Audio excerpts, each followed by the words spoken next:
Ya, halo teman-teman semua. Kenalin aku Reni. Aku Perlita.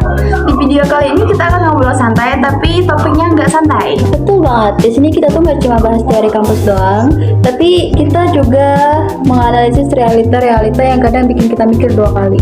Nah, dan di hari ini kita mau bahas sesuatu yang kelihatannya cuma satu angka kecil, tapi ternyata bisa jadi dilema yang sangat besar. Iya, benar guys. Jadi kan bayangin aja, kan lagi praktikum analisis limbah, semua data tuh awalnya aman-aman aja, tapi tiba-tiba muncul satu angka yang beda sendiri. Nah, angka tersebut itu 3,45 ppm. Nah, padahal batas amannya tuh cuma 2,50 ppm. Iya, dan semua angka itu pada data kan aman ya. Cuma satu yang lewat jauh. Pertanyaannya itu mau kita hapus atau kita pertahankan? Dan lebih dalam lagi, kalau ada tekanan buat mengamankan laporan, kita bakal gimana? Karena ini bukan cuma soal hitung persen RSD atau cari rata-rata, Tapi soal integritas, soal tanggung jawab sebagai analis. Jadi, di video kali ini kita bakal ngebahas gimana menilai presisi data, apa yang harus dilakukan kalau ada outlier, dan yang terakhir, serba penting etika dalam dunia analisis. Stay tune, karena satu angka kecil ini bisa mengubah segalanya. Oke, jadi kali ini kita mau membahas sebuah kasus yang dimana kasusnya sederhana tapi bisa bikin kepala panas. Nah, jadi data hasil analisis limbah ada 5. Yang pertama itu ada 2.10 ppm, yang kedua itu ada 2,15 ppm, yang ketiga ada 2,08 ppm, yang keempat itu ada 2,12 ppm, dan yang terakhir itu 3,45 ppm tuh. Nah, batas amannya kan cuma 2,50 ppm. Cuma ada 4 data aman dan satu yang jauh. Nah, dan yang sebenarnya bikin kita deg-degan tuh bukan cuma angkanya guys, tapi konsekuensinya. Jadi di video kali ini tuh, seperti yang kita udah bilang di awal, kita juga bakal ngebahas beberapa pertanyaan. Nah, oke, kita jawab ya dulu yang pertanyaan pertama dulu nih. Berdasarkan persen RSD yang kita hitung, gimana presisinya? Nah, kalau 3,45 ppm dimasukkan di persen RSD, nah jadi lumayan besar, artinya variasi data itu tinggi. Iya, padahal kalau cuma lihat 4 data awal, nilai itu rapat banget dengan 2,1-an. Itu menunjukkan presisi metode kita tuh sebenarnya bagus guys. Jadi bisa dibilang sistem analisanya stabil, nggak loncat-loncat, tapi satu nilai ekstrim bikin penyimpangan standarnya membesar. Ya, itu makanya penting. Presisi itu soal konsistensi hasil. 4 data konsisten, tapi karena satu data jauh banget secara statistik, presisi keseluruhan tuh kelihatan turun gitu.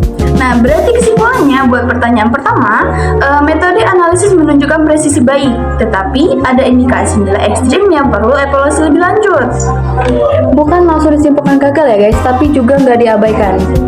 Sekarang yang bikin dilema itu misalnya, manajer bilang, hapus aja 3,45 ppm itu biar rata-rata di bawah 2,50 ppm itu nggak usah ribet. Jadi nggak usah uji statistik.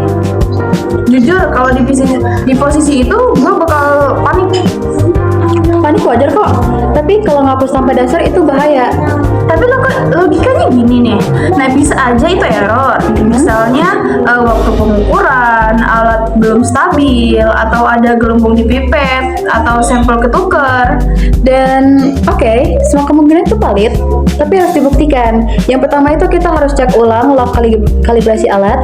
Yang kedua itu kita lihat kondisi blanko, dan yang terakhir itu kita periksa prosedur supplement sampel. Kalau memang ada kesalahan sistematis, itu alasan kuat banget. Nah, berarti bukan karena beda sendiri, jadi harus di-delete. Enggak, bukan. Harus lewat uji statistik. Misalnya uji Q untuk outlier. Kalau secara matematis terbukti menyimpang signifikan dan ada alasan teknis, baru bisa dikeluarkan. Kalau ternyata secara statistik dia masih bisa diterima, Berarti kemungkinan besar itu datanya valid, dan itu artinya pernah ada kadar 3,45 ppm. tapi bayangin deh, kalau laporan itu dipakai buat audit lingkungan, satu angka itu bisa bikin perusahaan dianggap melanggar. Justru itu, profesi analisis itu punya tanggung jawab yang besar ya nih. Kadang rasanya berat sih, kita cuma mahasiswa, cuma analisa saja, tapi dampaknya bisa lebih besar. Tadi bayangin deh, kalau laporan itu dipakai buat audit lingkungan, satu angka itu bisa bikin perusahaan melanggar loh. Dan kalau emang benar melanggar, bukannya harus diperbaiki ya?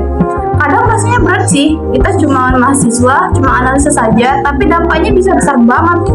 Justru itu, profesi analisis itu punya tanggung jawab yang besar. Nah, oke, kita kaitkan ke etika profesi. Menurut kamu, inti etika analisa itu apa? Objektivitas dan integritas.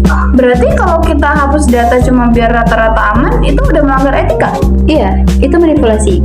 Dan manipulasi data itu bisa berdampak luas. Kalau 5 benar-benar di atas batas dan gak dilaporkan, lingkungan bisa berdampak. Berarti tugas kita bukan bikin hasil kelihatan bagus. Enggak, tugas kita itu adalah memastikan hasil itu benar. Oh, ternyata satu angka kecil bisa bikin dilema gede ya? Iya, karena di balik angka itu ada tanggung jawab, ada kepercayaan guys. Gue jadi mikir, integritas itu diuji bukan saat data bagus, tetapi saat data jelek dan bikin panik. Setuju, justru saat tekanan datang, di situ karakter analisis kelihatan. Oke, kita rangkum biar jelas ya. Jadi yang pertama itu presisi metode baik, tapi ada satu nilai ekstrim yang meningkat di persen RSD-nya. Nah, yang kedua itu data 3,45 ppm itu tidak boleh langsung dihapus tanpa uji statistik dan evaluasi teknis.